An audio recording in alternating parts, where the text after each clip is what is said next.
दोस्तों कहते हैं कि जीवन जीना यूं आसान नहीं होता, बगैर मेहनत के कोई महान नहीं होता। जब तक पड़ती है ना चोट हथौड़े की पत्थर पर, तब तक पत्थर भी भगवान नहीं होता। तो आज की इसी शानदार शायरी के साथ मैं हाजिर हूँ डीपी सिंह आपके लिए, आपकी क्लास पढ़ाने के लिए। तो आज की इस वीडियो में हम शुरू करने जा रहे हैं एनसीईआरटी मैथ के लिए क्लास 10th का पहला चैप्टर, जिसका नाम है वास्तविक संख्याएं। और अगर आपने पिछली क्लासों में नहीं पढ़ा है तो आपको टेंशन लेने की बिल्कुल ज़रूरत नहीं है। हम आपको बिल्कुल जीरो से हीरो की ओर ले जाएंगे, यानी कि आपको हीरो बना के छोड़ेंगे। तो चलिए स्टार्ट करते हैं। सबसे पहले हम समझते हैं कि वास्तविक संख्याएं क्या होती हैं। ठीक है, तो आप हेडिंग डाल लीजिएगा रियल नंबर। ठीक है, जिन्हें हम इंग्लिश में क्या कहते हैं, रियल नंबर कहते हैं, और हिंदी में भाई साहब क्या कहते हैं, इन्हें वास्तविक संख्याएं कहते हैं। ठीक है, वास्तविक संख्याएं। तो भाई वास्तविक संख्याएं अगर आपने नहीं समझी हैं तो उनको समझ में आ जाएगा, लेकिन उससे पहले आपको मैं ले चलूंगा तीसरी चौथी क्लास में। इसमें आपको सिखाया होगा कि भैया ये बता दो कि संख्याएं कैसे कहते हैं। आप कहोगे सर संख्याएं कैसे कहते हैं, ये तो बहुत छोटी सी बात है, तो बताओ ना किसे कहते हैं। नहीं पता, कोई बात नहीं, बता रहा हूँ। संख्याएं उन्हें कहते हैं जिनके लिए हम गिनती के रूप में गिनते हैं, है ना।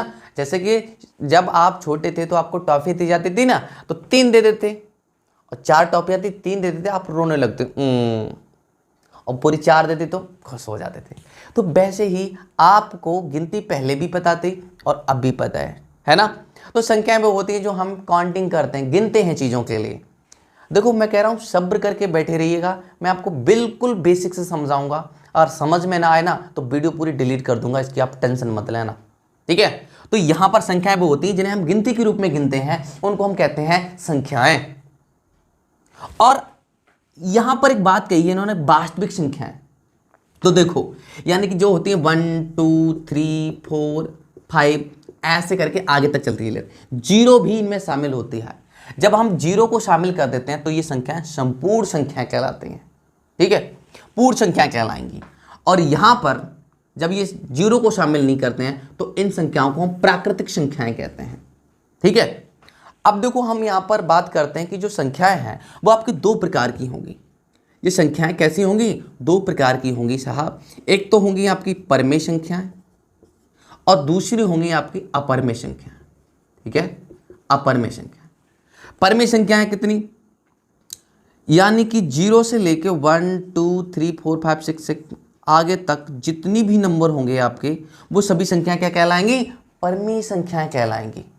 और अपरमेय संख्या क्या कहलाएंगी, जो अंडर रूट के अंदर जो भी संख्या होगी और पूर्ण वर्ग नहीं होगी। अब पूर्ण वर्ग क्या होती है, जैसे कि हमने इसके अंदर लिखा 4, तो 4 कितने का वर्ग है, 2 का, तो ये पूर्ण वर्ग है, तो ये संख्या अपरमेय नहीं होगी, ये परमेय में आ जाएगी। अब मैंने यहाँ पर लिख दिया 3, तो 3 कितने का वर्ग है, आप कहेंगे सर 3 तो किसी का भी वर्ग नहीं है।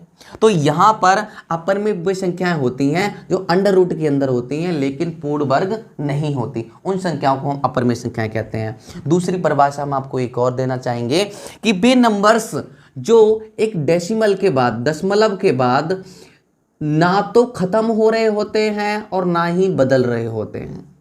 बात समझना, ना तो वो खत्म हो रहे होते हैं, ये देखो आगे चलते चले जाएंगे, और ना ही बार बार रिपीट हो रहे होते हैं।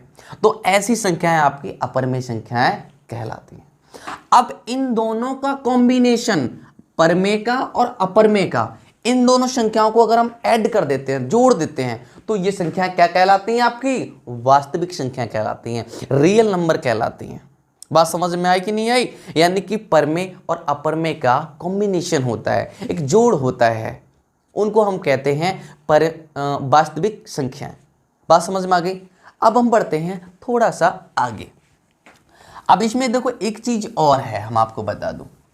तो यहां से निष्कर्ष ये निकला, मैंने लिख दिया भाई 4x बाई, और यहां पर लिख दिया अंडर रूट में 2 3, यानी कि अंडर रूट में 2 और x और बाई, और यहां पर लिख दिया अंडर रूट में 26 और t स्क्वायर।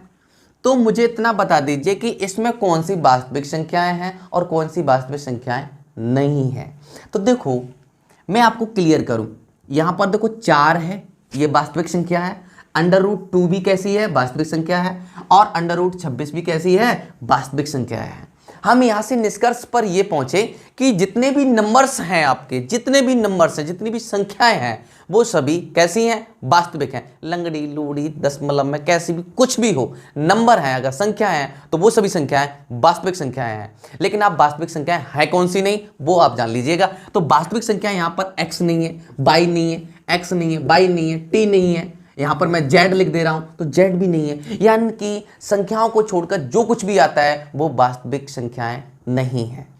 जिनकी वैल्यू कभी भी चेंज नहीं होती वो संख्याएं वास्तविक संख्याएं हैं। क्या आप भी एक वास्तविक संख्या है, यानी कि आपकी वैल्यू कभी भी चेंज नहीं होती। बात समझ में आई ना कि वास्तविक संख्या क्या होती हैं। तो अब हम बढ़ते हैं आपके चैप्टर के पहले क्वेश्चन की तरफ, लेकिन उससे पहले हम जानेंगे कुछ।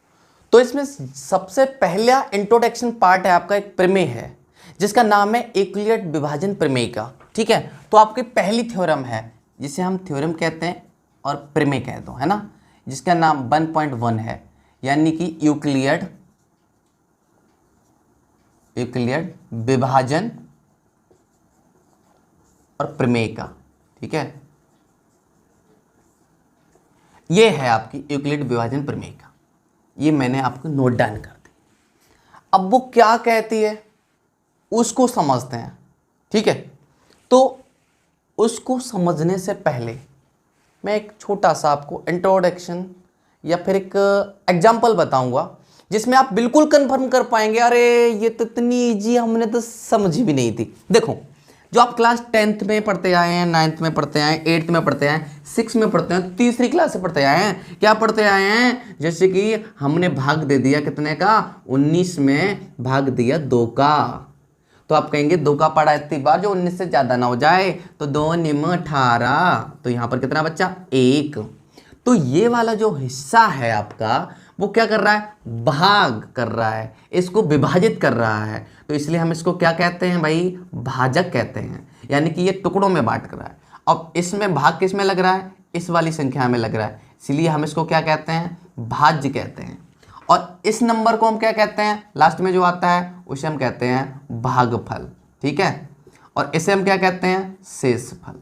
ठीक है, इसे हम शेषफल कहते हैं। तो हम 19 को कैसे लिख सकते हैं, हम 19 को ऐसे लिख सकते हैं, कैसे, 2 गुणा 2 का गुणा कितने, 9 में करो, 2 निम 18 और प्लस का 1। अब हम इसको कैसे लिख सकते हैं, देखो 19 की जगह पे कितना लिखा हुआ है, भाज्य लिखा हुआ है, तो हम यहाँ पर क्या लिख देंगे, भाज्य लिख देंगे। ठीक है, और यहाँ पर 2 की जगह पे क्या लिखा हुआ है, भाजक, तो यहाँ पर हम भाजक लिख देंगे। बात क्लियर हो रही है नहीं। और गुणा 9 की जगह पे कितना लिखा हुआ है, भागफल, तो यहाँ पर लिख देंगे हम भागफल। ठीक है, और यहाँ पर प्लस 1 की जगह पे क्या लिखा हुआ है, शेषफल, तो यहाँ पर हम लिख देंगे शेषफल। बात समझ में आई। तो इतनी सी जो बात है वो है आपकी क्या, यूक्लिड विभाजन प्रमेय का, यही है बस। अब उसमें किताब में कैसी लिख रखी है आपकी, वो मैं बता रहा हूं आपको। किताब में भैया ऐसी लिख रखी है कि इन्होंने इस भाज्य को माना है a, ठीक है, और इस भाजक को माना है b, और इसको माना है उन्होंने q, ठीक है, और इसको रिमाइंडर को यानी कि r माना है। रिमाइंडर मीन्स होता है शेषफल, तो उसको r मानना है। तो देखो मैं इसी जगह पे अगर पुट करूं तो भाज्य बराबर कितना है, a, तो हमने a लिख दिया। भाजक बराबर क्या है, b, तो हमने b लिख दिया। भागफल बराबर क्या है, q, तो यहाँ पर मैंने q लिख दिया। गुणा है तो गुणा का तुम भी निशान लगा दो भाई, q, प्लस शेषफल क्या है आपका r, तो यहाँ पर मैंने r रख दिया। तो यानी कि यह क्या आ गया आपका, a बराबर bq प्लस r, और यही आपकी क्या है, यूक्लिड विभाजन प्रमेय का। बात समझ में नहीं आई कि नहीं आई, बताइए आप। बिल्कुल आ गई होगी आपके, ठीक है।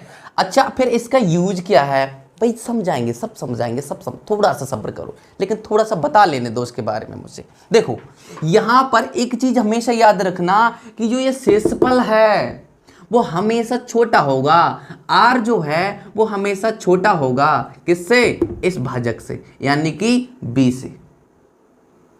और यहाँ पर r की जो वैल्यू है वो बड़ी भी हो सकती है किससे, 0 से, और बराबर भी हो सकती है।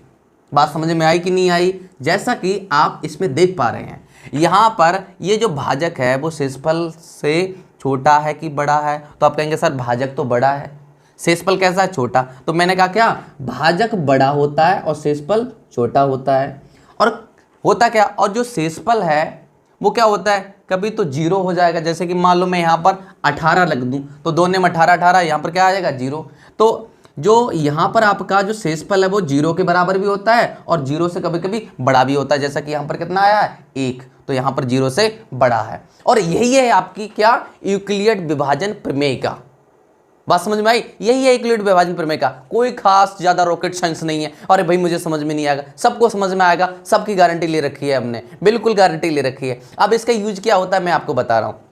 इसका यूज ये होता है, इसकी सहायता से आप एचसीएफ फाइंड करते हैं दो संख्याओं के बीच में, यानी 2 नंबर दे रखे होंगे और उनका प्रयोग करके आपको उसका एचसीएफ पता करना है कि किस प्रकार से आप उनका मासा निकाल सकते हैं। तो चलिए हम आपको एक एग्जांपल लेते हैं और उसके द्वारा समझाते हैं। तो देखो भाई, हमने अभी क्या पढ़ा, हमने अभी ये पढ़ा कि a बराबर बी क्यू प्लस आर। हमने इतनी कंडीशन पढ़ी किसमें, यूक्लिड विभाजन प्रमेय में। अब हमने पहला क्वेश्चन ले रखा है। अब यहाँ पर हम ये देखेंगे कि 135 में और 225 में बड़ा नंबर कौन सा। आप कहेंगे ये वाला बड़ा है, जिधर बड़ा होता है उधर ही हम उसका मुंह खोल देते हैं। अब हम क्या करेंगे, 135 से 225 में डिवाइड करेंगे और जब तक आर का मान 0 नहीं आ जाता तब तक हम इसको सॉल्व करते रहेंगे। कैसे, आइए देखते हैं। देखो 135 का भाग देंगे हम कितने में, 225 में, तो कितनी बार जाएगा। तो आप कहेंगे 135 का डबल करेंगे तो ज़्यादा हो जाएगा, एक बार जाएगा 135। तो यहाँ पर 0 बचेगा, यहाँ से 12, 12 में से 3 गए 9 बचेगा।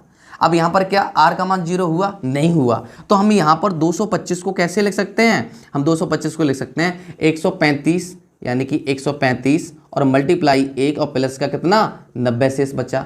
अब हम क्या करते हैं, इसके भाजक को और इसके शेषफल को उठा लेते हैं। ठीक है, भाजक को और शेषफल को। तो यहां पर हम ये भी बात लिख देंगे क्या, रिमाइंडर हेयर इज नॉट 0। यहां पर इसका जो शेषफल है वो 0 नहीं हुआ। अब हम आगे फिर करेंगे। अब क्या 90 का भाग देंगे कितने में, 90 का भाग 135 में, 135 में, यानी कि हम शेषफल और इसका क्या उठाते हैं, यहां पर शेषफल और इसका भाजक उठाते हैं। तो 90 का इसमें भाग दो, 9 दूनी 18, ज़्यादा हो जाएगा तो 90 एकम 90। तो हमारा यहाँ पर कितना बचेगा 5 और यहाँ पर ये 5 यहाँ पर लिखो 5 और यहाँ पर कितना बचेगा 45। ठीक है, 13 में से 9 गया 4 बचा। अब हमारा यहाँ पर क्या कितना 135 को हम कितना लिख सकते हैं 90 गुणा 1 और प्लस का 45। तो यहाँ पर मुझे बताइए कि जो रिमाइंडर है, जो इसका क्या बोलते हैं शेषफल है वो 0 हुआ। आप कहेंगे सर बिल्कुल नहीं हुआ, आर का मान 0 नहीं हुआ, आर बराबर नॉट 0। ये जो बराबर लगा के ऐसे कर देते हैं नॉट 0, यानी कि ऐसे करके ऐसे 2 लाइनें खींचते हैं, बराबर नहीं है। ये नहीं का चिन्ह बताता कि बराबर नहीं है 0 के, तो यहाँ पर बराबर 0 नहीं हुआ। अब हम क्या करेंगे, पुनः वही क्रिया अपनाएंगे। कितने को, भाजक को उठाते हैं और उसके शेषफल को उठाते हैं। तो भाजक और शेषफल को उठा लो। तो यहाँ पर देखो क्या करोगे, 45 से भाग दोगे कितने में 90 में। तो यहाँ पर 90 दूनी 45 दूनी 90 हो जाएंगे आपके, और यहाँ पर क्या 0 हो जाएगा। तो यहाँ पर हम 90 को कैसे लिख सकते हैं, 45 गुणा 2 और प्लस का 0। अब यहाँ पर आर का मान क्या हो गया 0, और जैसे ही आपका आर का मान 0 हो जाए तो इसका यहाँ पर ये जो भाजक होता है वही क्या होता है, आंसर होता है। भाजक जो है वो क्या होगा, आंसर होगा। तो यहाँ पर भाजक क्या है आपका 45। तो आपका यहाँ पर जो नंबर है यहाँ पर इसके जो आए हैं, यानी कि HCF 135 और 225 का वो कितना होगा 45। ठीक है, यही आपका क्या होगा, आंसर होगा। 45 आपका करेक्ट आंसर होगा। अगर उधर नहीं दिख रहा है तो हम यहाँ पर लिख दे रहा हूँ 45 आपका आंसर होगा 135 और 225 का। तो इस प्रकार से हम इसका यूज करते हैं। अगर आपको ये समझ में आ गया है तो भाई साहब इसको क्वेश्चन को आगे निकालिएगा, करिएगा। आपके पास बुक अवेलेबल है, ठीक है, और नहीं है तब भी आप बुक को जरूर खरीद लें, जिससे कि आपको हम क्वेश्चन बहुत अच्छे से करा पाएँ। मिलते हैं आपको अगली वीडियो में, तब तक के लिए जय हिंद, वंदे मातरम।